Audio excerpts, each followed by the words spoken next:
Hello everyone, I hope you're all having a great day so far. My name is JurassicKM and welcome to today's video.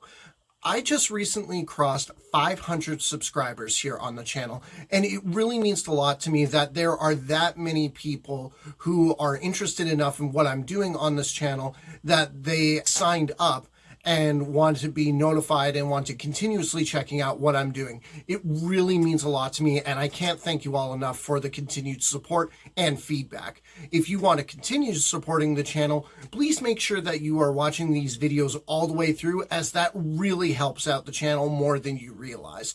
So to celebrate this milestone, we are actually going to look at a design that has only recently started getting more attention as far as action figures go.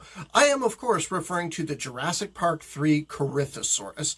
Now, so far, at least to my knowledge, the only in-scale Corythosaurus figure that we've gotten is the one from the Hammond collection.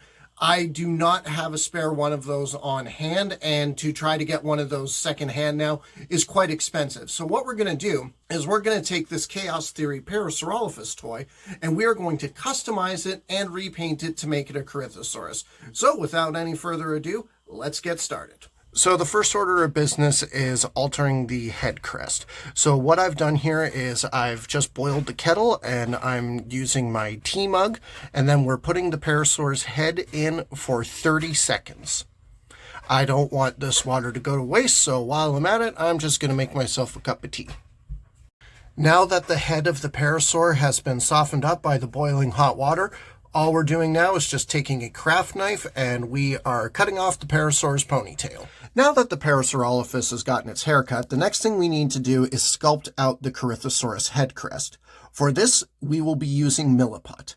If you watch Marco Makes or Bradley Ford, aka the Jurassicole, you will be familiar with Milliput. If you don't watch either of those channels, go subscribe to them and watch their material once this video is done. Seriously, they make great stuff and you will not regret it. Milliput is a two-part epoxy that you can use for model making purposes or home repairs. You take some part A and part B and mix it together until it is one solid color. Then, using some water and a toothpick, we are going to sculpt out the shape and fine details of the head crest. Now, the tail for this Parasaurolophus figure was a little wobbly when I put it into the figure, so I'm actually going to use some of the same Milliput just to fill in the seams around the tail and make sure that that tail is nice and secure when we go to paint and prime and move it around and all that good stuff. I am filming this on Halloween, so it's a good thing that I've got a whole bunch of trick-or-treaters to attend to, because Milliput does require a few hours to cure. So I'm actually just going to leave this overnight, and we'll come back at this tomorrow, and I'll even let you know how many trick-or-treaters we had this year. So 164 kids later, a new record by the way, the Milliput has cured, it's hardened, and it is ready to be primed and painted. So to prime this figure, we are busting out the usual Liquitex Basics Acrylic Gesso Primer. And I gotta say, I really like the sculpt on this Chaos Theory Parasaurolophus figure. I'm looking forward to painting another one of these in the future as the bioluminescent Parasaurolophus. Once the primer has dried and set in, we are going to go over the entire figure with a 2-to-1 of tan, and we're going to do 2 coats of that and then move on to the next step. Now what we're doing is we're applying a 1-to-5 wash of antique white over the entire dinosaur, except for the inside of the mouth. Off.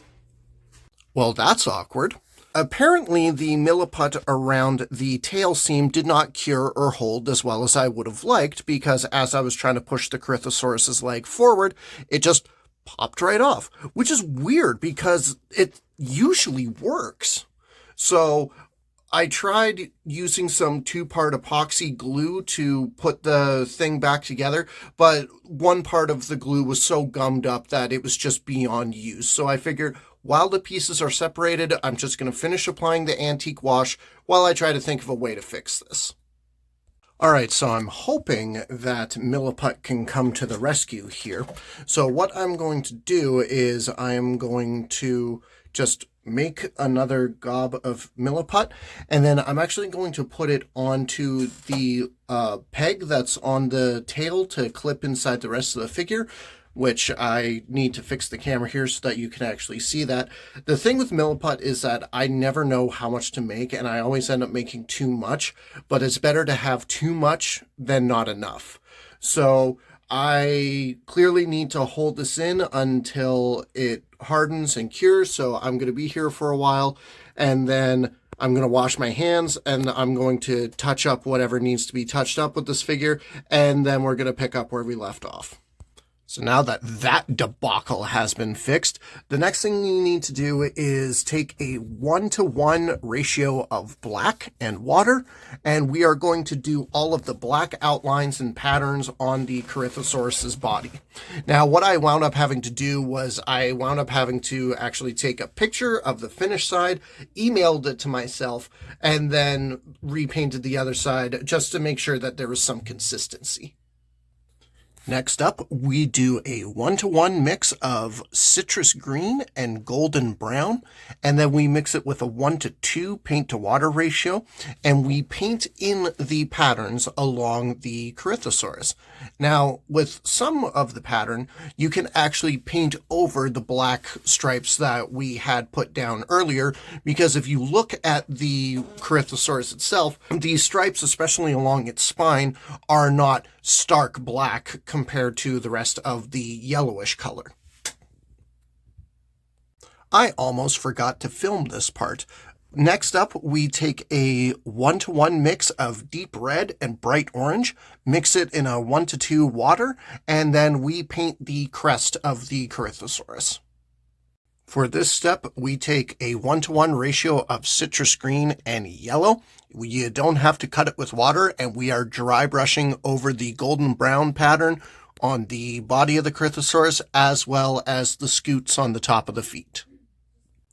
Next, we take a mix of tan and natural beige at a 1-to-1 ratio. We also do not need to cut this particular mix with water, and we are painting the claws on the forelimbs and on the feet. This next step is also a pretty simple one. We are just taking some white straight out of the cap, and we are dry brushing it on the underbelly of the dinosaur. So what we're doing next is we're just taking some burnt umber for the eyeballs, and we're carefully filling those in, and then we just put in a black dot for the pupil. So all I'm doing here is I'm just fixing up a couple of details on the head crest, because I was looking at screenshots from the movie, and there isn't like that blatant antique white trim along the crest that I thought that there was. So I'm just fixing it up here. Always remember to double check your work. And the last thing that we need to do with the exterior of the dinosaur is just put a 1-to-10 burnt umber wash on the bill. We're going to now put some cherry blossom pink on the inside of the mouth and some wisteria for the tongue. Oh, for crying out loud, I forgot to color in the ears, so just use some black for the ears. Okay, I like how this looks, but it just felt like something was missing. So what I'm doing is I'm taking a 1-to-20 wash of raw umber, and I'm putting it over the entire dinosaur. Then we're going to add the clear coat and nail polish to the bills, head crest, eyes, ears, and the claws, and then we're going to call this repaint good.